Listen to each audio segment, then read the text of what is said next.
ദിനേശ് മണി, ഈ അറസ്റ്റ് നടപടികളെല്ലാം പൂർത്തീകരിച്ച് അദ്ദേഹത്തെ ഇപ്പോൾ നിലമ്പൂർ പോലീസ് സ്റ്റേഷനിലേക്ക് കൊണ്ടുപോകുന്നു എന്നാണ് നമ്മൾ മനസ്സിലാക്കുന്നത്. അതിലൊരു വ്യക്തത ഇപ്പോഴും വരേണ്ടതുണ്ട്. കാരണം ഇവിടെ നിന്ന് അൻവറിനെ അറസ്റ്റ് ചെയ്ത് പുറത്തിറക്കുന്ന സമയത്ത് തന്നെ അദ്ദേഹത്തിന്റെ DMK-യുടെ പ്രവർത്തകരും അൻവറിനെ അനുകൂലിക്കുന്നവരും എല്ലാം ചേർന്ന് വലിയ രീതിയിൽ മുദ്രാവാക്യം വിളിക്കുന്നു. ഈ പുറത്തിറങ്ങിയ സമയത്ത് അദ്ദേഹത്തെ ജീപ്പിൽ കയറ്റുന്ന സമയത്ത്, പോലീസ് ജീപ്പിൽ കയറ്റുന്ന സമയത്ത് അത് തടയാൻ വേണ്ടി ഒരു കൂട്ടം പ്രവർത്തകർ ശ്രമിക്കുന്നു.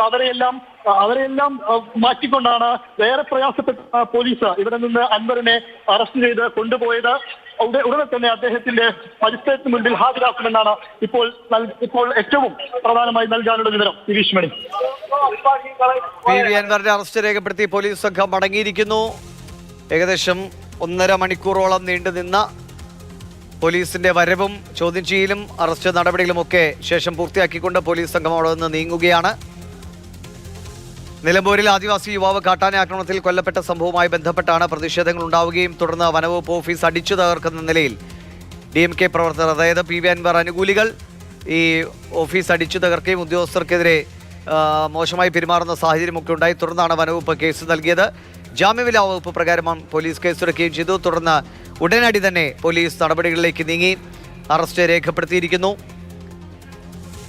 നേരത്തെ വനമന്ത്രിയും പ്രതികരിച്ചത് നിയമം കയ്യിലെടുക്കുന്ന ഒരു സാഹചര്യം ഉണ്ടായാൽ അതിനെ പ്രതിരോധിച്ച് മതിയാകും, അതിനനുസരിച്ചുള്ള നടപടികളിലേക്കാണ് പോലീസ് പോകുന്നത് എന്നാണ് ശ്രീ AK ശശീന്ദ്രനും നേരത്തെ പ്രതികരിച്ചത്.